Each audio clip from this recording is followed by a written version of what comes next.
전기가 좋아져 국물 모두가 호강하는 그날까지 전기 호강쇼 지금 시작합니다. 진짜 자기가 붙였대요. 자기가? 자기가 붙였다고 집에서 이렇게 런닝머신에서 뛰면서 그냥 굉장히 없는 것 같아요. 한미일 동맹 이거 듣기가 싫다고 사상적인 관점에서는 국정원에 신고해 신고해요. 근데 빨갱이는 어때요? 근데 저 빨갱이라고 한 그런 분들 자주 봅니다. 사진 입고 색다를 것도 없어요. 네. 원래 인성이 이럴 줄 알았어요. 메시 인성이 근데 사실 더 심각했었는데 요건 아니야, 저는 뛰었어. 호날두 팬이었어요. 아 그래? 여러 가지로 사람들이 화나고 있는데 가장 중요한 건 호날두 안 나왔다는 거. 아니 시장님이 요즘 부킹도 하고 오산 시장이죠. 꽉 부여잡고서 안 C8로만 먹어. C8로만 하면서 새해 사채가 나오고 뭐 털은이 나오고 카타칼 나오고 해갖고 드루킹 민주당 내 그래 그렇죠.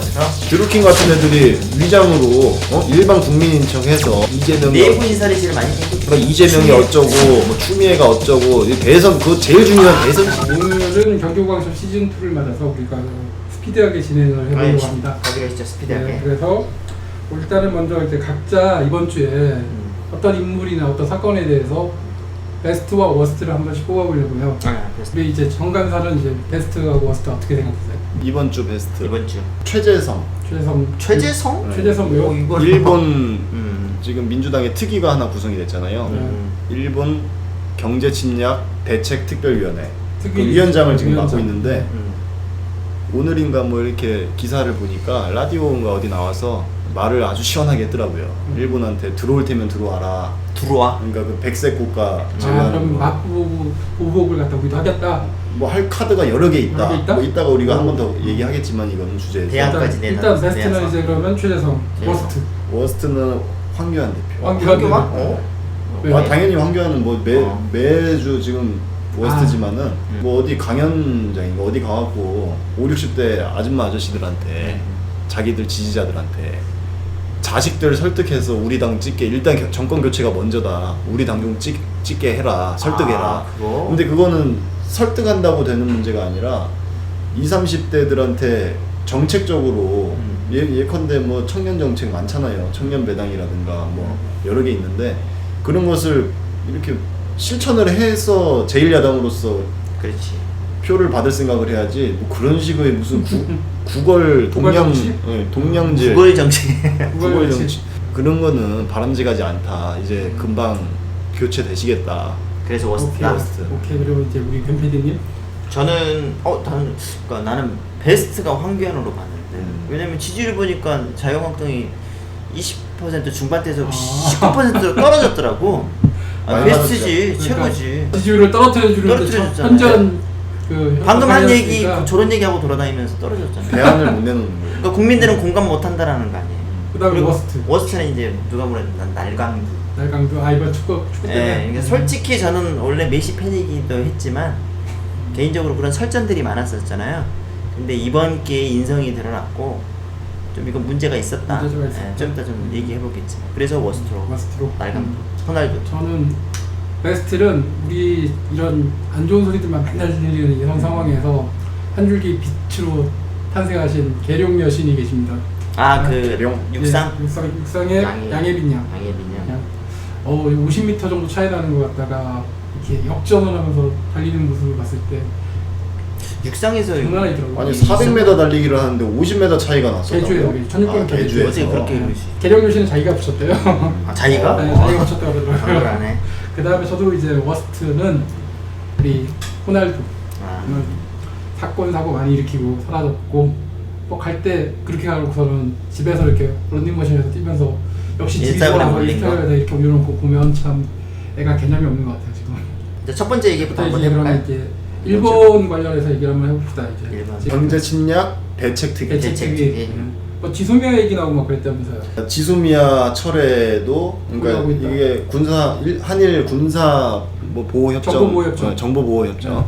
근데 그거 철회 그러니까 우리가 이제 계약 이 연장을 사인을 안 해준다 하면 일본은 이제 특히 북한의 동향을 살필 수 용이하지가 않죠. 일본 입장에서는. 거기다 지금 일본하고 싸우고 있는데 우리 정보를 갖다가 일본한테 공유한다는 거, 공유하고 같이 준다는 거죠. 근데 미국 입장에서 봤을 때는 그거 안 해주면 안 된다는 식으로 얘기하고 있잖아요. 저는 지금 굉장히 불편한 게 한미일 동맹 이거 듣기가 싫더라고요. 한미 동맹도 사실은 저는 좀 껄끄러운데 제 개인적인 이 사상적인 관점에서는 한미 동맹도 껄끄러운데 한미일 동맹을 계속 운운하니까 아주 스트레스 받더라고요. 근데 우리나라는 어쩔 수가 없죠. 근데 지정학적 발언에 대해서 우리 방송을 들으시는 오해할 수도 있어. 우파분이 계시다면 그분들이 봤을 때 청정은 국정원에 신고해야죠. 빨갱이죠. 빨갱이에요, 빨갱이. 근데 빨갱이면 어때요? 진짜? 근데 저는 좀 자주적 관점으로 그러니까. 접근을 하자 이거지요. 자주국방 관점. 지금 저 빨갱이라고 한 그런 분들이 진정 원하는 자주국방. 지소미아도 철회할 수 있다. 그러니까 이제 겁박 카드로 쓰자. 그렇죠. 그런 식으로 말씀하시죠. 그리고 뿐만 아니라 지금 뭐 우리가 연 평균 그 여행객이 일본으로 가는 여행객이 750만이라고 하는데 지금 그거 때문에 일본 우리가 지난주에도 말했지만은 일본의 그 지역 사회가 좀 어렵다고 하잖아요. 근데 그거뿐만이 아니라 그거를 넘어서는 보복 카드가 여러 개 준비돼 있다. 그러니까 걱정하지 마라. 들어올 테면 들어와라. 뭔지에 대해서 얘기 안 했죠. 뭔지. 그죠. 그래서 공갈일 수도 있어요, 사실. 그렇죠. 하지만 그 공갈하는 게 되게 멍청한 짓이에요. 지금은. 어떨 것 같아요? 일본 언론에서는 이거 보통 우리 불매 운동들이 한국 오래 못 갔는데 이번엔 좀 이례적으로 장기화될 것 같은데 우리 장기화 되겠죠? 저도 그렇게 생각해요. 계속 단기적으로는 우리가 손해일 수도 있는데 장기적 관점에서 이거는 100% 우리가 이길 수밖에 없는 싸움이 될 거다. 박정희 시대하고 전두환 시대가 나쁜 시대였지만 좋은 상황은 아니었지만 그때 경제인들한테 항상 하던 얘기들이 있었어요. 수입 대체 효과를 누리자. 수입 대체를 하기 위해서 우리 기술 개발하자. 그런 얘기 많이 나왔던 시대예요. 이번이 기회겠네요. 이번이 기회입니다. 오히려. 한참 걸렸네. 시간이 걸리더라도 해야 될 일이에요. 근데 이번에 저는 이게 이제 이 다음 주제랑 연결하고 싶은데 이 날강도 호날두가 다른 거 다 떠나서 이제 우리나라의 듣보잡 취급한 거잖아요. 그러니까 나는 이게 우리가 앞서 얘기한 이 자주적이라는 말도 이게 나 연결된 것 같아. 중국하고 일본한테는 호날두가 그러지 않았을 것 같은데 우리나라는 완전 개무시잖아요 지금. 중국하고 싱가포르 들렸을 거예요. 우리나라 이렇게 했는데 저는 이거 생각했을 때 호날두 문제도 있고 좀 더 생각을 해보면 이걸 기획했던 사람의 문제가 또 있을 거라고 그래요? 너무 짧은 시간 안에 3번의 경기를 한다는 거 이거 자체가 문제가 있지 않을까요? 축구 선수한테? 이게 상업적으로 축구 클럽이라는 게 제 축구 광팬이잖아요. 또 이 상업적으로 이 아시아 투어 하려면 이 시간이 일정이 촉박해서 뭐 그 정도는 원래 대부분 그랬었어요. 옛날에 원래 그래요. 맨체스터 유나이티드 이런 데서 갔을 때. 근데 계약서상에 45분 이상 뛰기로 했는데 단 1분도 안 뛰고 그라운드를 안 밟고 떠났다는 거예요. 그러니까 그거 관련해서 어차피 지금 소송한다니까 소송해서 뭔가 이제 그쪽이 잘못했던 거에 대해서 배상을 받아야죠. 보상이나 배상을 받아야 되는데 문제는 뭐냐면 스포츠 팬의 입장에서는 시간 날린 거부터 시작하고 여러 가지 피해를 본 거에 대한 배상을 받을 수 있느냐? 근데 그건 사실상 힘들다는 거고. 그리고 지금 소송 자체도 국제 소송이 돼서 그쪽에서 무시해버리면 의미가 없어요, 사실. 있잖아요. 미국에서 호날두가 미국 어디 가갖고 성폭행했다는 의혹이 작년에 있었는데 미국에서 들어오라 하는데 호날두가 안 간다 이래 버리니까 이걸 체포를 할 수 없어. 그래서 FBI까지 동원한다. 그리고 저는 개인적으로 이 메시 팬이기 때문에 별로 색다를 것도 없어요. 저는 원래 인성이 이럴 줄 알았어요. 저는 메시 인성이 근데 사실 더 심각했었는데 저는 호날두 팬 뛰었어. 저는 호날두 팬이었어요. 아 그래? 삐진 우리 집에서 축구를 봤는데 이제 그 친구는 호날두 나오길 친구들하고 나오길 기다린 거야. 근데 끝나고 나서 안 나오니까 막 경기가 술 취해가지고 경기가 끝났는데도 45분 끝났거든요. 근데 또 안 하자고 그러더라고. 근데 실제로 40만 원짜리 티켓을 사가지고 간 사람들의 마음은 어땠을까라는 생각이 들어요. 여러 가지로 사람들이 화나고 있었는데 가장 중요한 건 호날두가 안 나왔다는 거. 그렇지. 아니 시장님이 요새 부킹도 하고 이게 뭐죠? 경기도 오산시 시장님 광모 시장님이 지금 경기도 잘하고 있는데 또 여성분과 부킹을 하셨더니. 그러니까 오산 시장이죠. 오산 시장. 이거 문화일보에 보도됐다는 내용입니다. 강남에 어떤 나이트를 가서 부킹을 했대요. 그래서 할 수도 있지 뭐. 지금 43살 저기를 가정이 있는 여성분을 만나서 가정? 그래서 그 가정이 파탄이 났대요. 이 곽 시장 때문에 여성이 생활비가 없다. 좀 금전적으로 도움을 달라 시장님. 그래서 시장이니까 할만하죠. 그 시장이 또 사적으로 2,800 얼마를 2,860만 원인가를 사적으로 줬어? 이렇게 또 줬대요. 만나서 두세 차례에 걸쳐서. 법적인 얘기를 하자면 지금 간통죄가 폐지가 돼서 위헌마차가 없어졌으니까 이 개인 프라이버시 문제거든요. 어떻게 보면. 그런데 가정이 있는 상대방을 파탄을 냈다는 것은 이건 지탄받을 수 있다. 우리가 인식 차이가 이렇게 있는 게요. 지금 이 사건을 보면 이 오산시장이 더 악랄해 보이는데 지난주 우리가 얘기했던 김성태 의원 사건 보면 KT에다가 뭐 이번에 또 뭐 직접 전달했다며.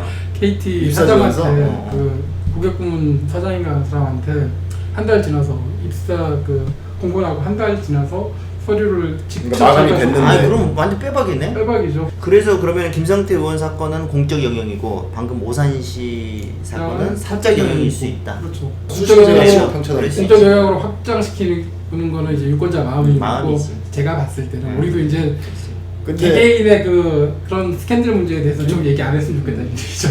아니 그게 사실이면 얘기할 필요가 있다 이거죠. 저는 그렇지. 그게 왜냐면은 사실인 경우에는 저도 개인적으로 이거는 이제 당당하면 돼요. 왜냐면 프랑스 올랑드 대통령 뭐 진짜 이쁜 그 늙은 대통령이 진짜 이쁜 모델인가 연예인이랑 막 해변 그렇지. 대통령 휴가 쓰고 해변에 가서 빨가벗고 그냥 막 휴가 즐기고 당당하게 하면 되는 거예요. 근데 이거 유부녀. 뒤에 숨어갖고 남의 가정 파탄 내고 하는 것은 충분히 공론화해서 혼쭐 낼 필요가 있다. 어느 당이건 당을 떠나갖고. 이 사건이 전형적으로 민주당과 자유한국당의 모습인 것 같아요. 자유한국당은 이렇게 비리를 이런 식으로 그러니까 저지르고 남의 그 뒤 캐고 다니고.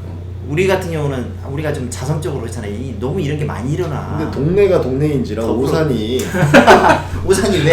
제가 몇 번 얘기를 했었잖아요. 그 동네 지방 의원들 우리 그 그거? 대장 그 동네 대장이 막 꽉 부여잡고서 안목원? 씨팔로마 조팔로마 하면서 그 니 나 가는데 안 따라다닐 거야 임마 막 이러는 동네인데 따라다니는 얘가 깡패들만. 됐구나. 그러니까 이 동네가 제가 봤을 때는 동네 그 시장 뭐 다 이 도의원, 국회의원. 시의원, 국회의원들 다 나이트 그 손실이 때문에 유명해진 분이죠. 강민서 아니 얘기를 왜 안 해요? 자 그리고 윤수아 의원 협박 소포 혐의로 대학생 단체 간부는 또 뭡니까? 구속영장. 그게 7월 초에 소포에서 뭐 새 사체가 나오고 뭐 혈흔이 나오고 진짜? 카타칼 나오고 해갖고 그러니까 뭐 문재인 이중대 노르다는 뭐 윤소아 정의당 다 죽여버리겠다. 태극기 자결단 딱 이 피로 썼는데 이게 딱 겉에서 보기에는 물론 아직 수사가 끝난 건 아니지만 일단 용의자가 이 특정이 돼서 체포가 됐어요. 피의자가. 근데 이게 딱 보기에는 진짜 태극기 부대 뭐 이런 극우 세력, 뭐 일베, 꼴통 할배 이런 쪽에서 했을 것 같은데 지금 잡고 보니까 한국 대학생 진보 연합, 그러니까 줄여서 뭐 대진연이라 하더라고요. 대진연 운영위원이라고. 거기 운영위원장. 그럼 정의당 쪽 측하고 가깝네. 진보 쪽이랑 가까운 게 진보죠. 진보 연합이니까. 근데 엊그제까지만 해도 이 단체가 그 후지 TV인가 거기 가서 이 기습 시위를 했는데 그 문구가 이거예요. 촛불이 만든 문재인 정권 전복시키라는 후지 TV 제정 시위냐. 그러니까 그만큼 문재인 정권에도 호의적이라는. 그러니까 우리가 보통 운동권 뭐 진보 하면은 지금 약간 잘못된 인식들이 뭐 민주노총이라든가 그리고 뭐 진짜 진보 정당들이 문재인 정부 비판한다. 그거 당연히 해야 되는 거거든요. 아니 민주노총 정의당, 민중당이 문재인 정권 비판 안 하면은 도대체 누가 비판해요? 그게 자유한국당, 바른미래당이 하는 거는 건전하지 못한 비판인 거고, 빈 아닌 거고, 힐난인 거고. 그런 단체인데 뒤에서는 지금 같은 이 진보 성향을 띈 의원한테 그래서 이게 미스테리예요. 사실은 이게 개인적 일탈로 치부하기에도 너무 사건이 조금 의아한 부분이 많아요. 근데 이 사람 자체가 개인 일탈로 볼 수도 있고 아닐 수도 있겠지만 어떻게 보면 일단 이 사람 자체가 아닐 수도 있어요. 네, 그 대진연에서는 아니라고 아니래요. 지금 그러니까 뭐 부당하게 수사가 잘못됐다. 이거 공작이다 이렇게 얘기를 하고 있는데 그건 약간 그 현실적이지 않아요. 사실적으로 저는 정치적 사건이 일어났을 때 개인 이탈만 정말 싫어하는 게 이거 뭐 꼬리 자르기 용어 아니에요? 꼬리 자르기 용어일 수도 있고. 근데 저는 개인 이탈도 책임져야 된다고 이걸 했다고 이해가 안 돼요. 만약에 했다 그러면 이 사람은 배신연의 위장 취업한 좀 세력일 수도 있고. 그럴 수도 있고 제가 다른 가설을 하나 제기하면 물론 옛날에 우리 한대련, 한총련 이런 거 생각하면 약간 NL 성향이 강했잖아요. 근데 정의당은 PD안이에요. 평등파, 자주파. 저기 NL은 자주파고. 그래서 이게 충돌을 자주 하거든요. 우리가 민노당 분당될 때, 통진당 분당될 때 이게 충돌을 자주 한단 말이에요. 그리고 아직도 서로 간에 적개심을 갖고 있어요. 80년대부터 적개심. 그러니까 이정희 대표 우리 기억하시죠? 이정희 대표 뭐 국가 있는 이석기, 그리고 저희 김재현, 이상규 이런 분들, 민중당 뭐 이쪽 통합진보당 이분들은 심상정 노회찬 엄청 싫어했어요. 엄청 싫어하고. 싫어하죠. 그리고 심상정 노회찬 쪽에서는 또 이쪽을 엄청 싫어하고. 그래서 혹시 요거 분파가 왜냐면 민중당은 조금 더 좌쪽에 있다고 보거든요. 그리고 심지어 정의당 내에서도 이번에 그 전당대회 과정에서 보니까는 너무 우클릭하고 있는 거 아니냐. 정의당 내에서도 이런 얘기가 나오니까 뭐 민중당이 좀 더 좌쪽에 있는 건 당연한 거죠. 그래서 그런 또 일종의 파벌 싸움의 연장선에서 또 이런 말도 안 되는 일이 일어난 거 그럴 확률이 저는 더 크다고 봐요. 사실 이게 사상적인 데서 온 게. 우리 드루킹 민주당 내 그래, 그렇죠. 드루킹 같은 애들이 위장으로 일반 국민인 척해서 이런 거 한 것처럼 그 공작했잖아요. 뭐 안희정이 어쩌고 이재명이 내부 인사를 제일 많이 공격했어요. 그러니까 이재명이 어쩌고 뭐 추미애가 어쩌고 대선 그 제일 중요한 대선 시기에 그 짓거리를 했는데 그러다라면은 이제 정부의 공작이 아니라 진보 세력 내의 공작이죠. 그렇죠. 이 또 지들끼리 싸우는 거 아닌가. 저는 딱 보니까 이렇게 일말의 가능성 아까 얘기했지만 또라이일 수도 있다. 또라이일 수도 있다. 근데